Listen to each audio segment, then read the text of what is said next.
글쎄요. 지난해 말에 일단 커뮤니티 게시판에 네. 강용석 씨와 유명 포탈 파워블로거 A씨가 홍콩으로 밀월 여행을 다녀왔다라는 글이 올라왔습니다. 네. 일파만파 사건이 커지자 A씨는 블로그 운영을 일단 중단했습니다. 그리고 허위사실 유포로 정신적 고통을 받고 있다. 법적 조치를 취하겠다라고 발표를 했고요. 반면 강용석 씨는 방송에 출연해서 네. 증권과 찌라시에나 나오는 황당한 이야기일 뿐이다. 그리고 정치 스캔들이다. 그리고 이어서 본인은 본인이 새누리당 중구 당협위원장을 공모하는 과정에 주변에서 자신이 응모할까봐 음해한 그런 측면이 짙다라고 하면서 본인은 앞으로 정치를 안 할 것이며 당협위원장에도 응모 안 할 것이라고 분명히 밝힌 적이 있습니다.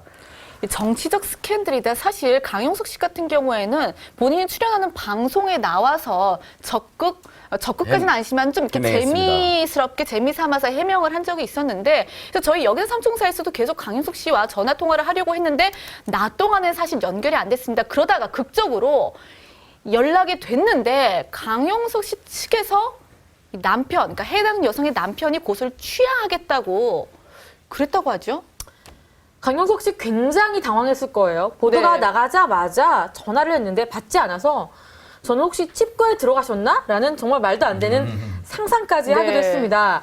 그런데 방송 들어오기 전에 전화 통화를 하게 됐고 강용석 씨는 고소인과 취하를 합의했다라고 밝혔고요. 네. 이건 어디까지나 지금까지는 강용석 씨 일방적인 주장입니다. 아직 확인된 건 아니에요. 상대 측에다. 네. 어쨌거나 자신의 A씨와 홍콩에 밀월 여행 갔다는 것은 좀 명백히 루머. 그리고 내 출입국 기록에는 홍콩에 다녀온 도장이 찍히지도 않았다.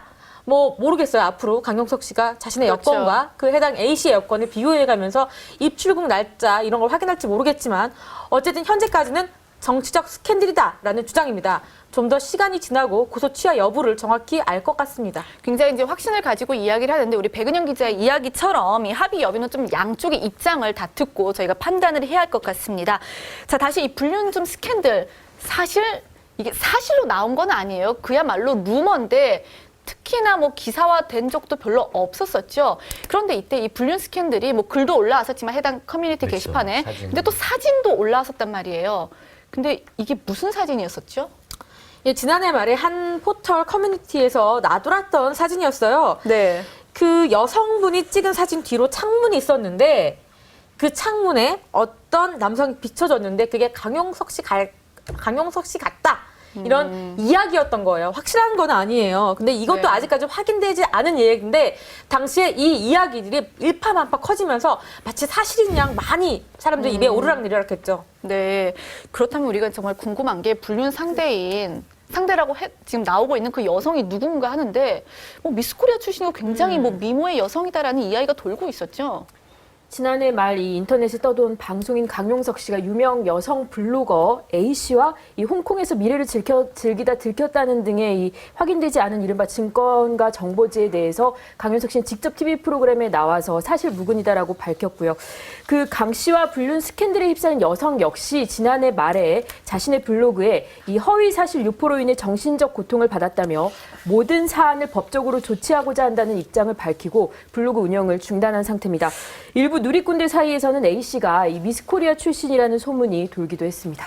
그랬었죠. 그러니까 그 사진에 나온 여성이 정말 그 해당 여성인지 아닌지는 우리는 모르지만은 어쨌거나 뭐 파워블로거로 알려져 있고 그렇다면 그 남편분이라는 분, 그러니까 고소를 한 사람은 뭐 어떤 사람인가요? 혹시 뭐 알려진 게 좀 있나요? 네, 그렇습니다. 그 본인이 강용석 씨로 인해서 네. 가정이 파탄나서 피해를 입었다면서 1억 원의 손해배상을 네. 청구한 남편은 모 경기 종목의 국가대표 감독을 역임한 분이 있습니다. 그래서 또 그 부분이 또 화제가 되고 또 있습니다. 그게 루머라는 얘기도 있었는데 그 부분 맞는 얘기인가 예. 봐요. 네. 네.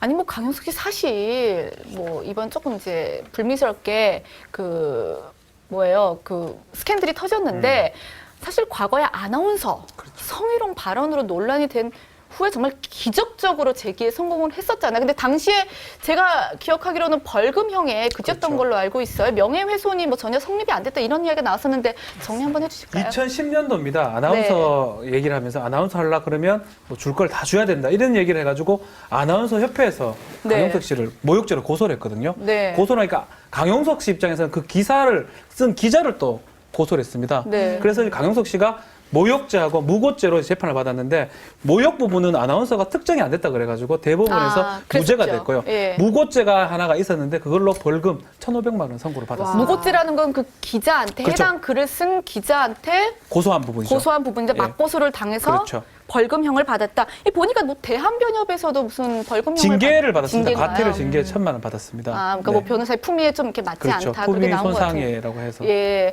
어쨌든 이제 이런 논란이 있은 이후에 정말 제기를 극적으로 했는데 네. 단순히 제기만 한 게 아니라 정말 날리는 우리 소위 말하는 시체말로 날리는 방송이라고 할 수 있을 정도잖아요. 하고 있는 방송은 정말 여러 개 아닌가요? 그렇죠. 강용석 씨가 네. 이미지 세탁의 아이콘인데 굉장히 네. 이미지가 극적으로 네. 변신을 했는데 네. 그게 바로 방송 활동을 통해서 네. 그래서 뭐 종편 등 채널 다변화에 가장 큰 수혜를 입은 정치인이다 이렇게 말씀을 드릴 수가 있는데 네. 강용석의 고소한 19, 수요 미식회, 네. 썰전, 야. 강적들 이것들에 지금 출연을 하고 있고 네. 그 이외에도 최근까지 유자식 상팔자, 더 지니어스, 크라임씬 이렇게 수많은 프로그램에 나오고 있었는데 이 중에서 강용석의 고소한 19라는 프로그램이 이게 이제 강용석 씨가 과거에 고소를 굉장히 잘한다, 고소에 능하다라고 해서 네. 이 프로그램 제목이 이렇게 붙은 건데 그래서 이번에도 혹시 강용석 씨가 고소로 대응할지 그런 거에도 지금 관심이 모아지고 있습니다. 고소당한 저기로 바꿔야 되네요. 고소 당연해서 강용석 씨. 고소한 남자가 될 것인지 네. 네, 그런 것도 지금 관심이 모아지고 있습니다.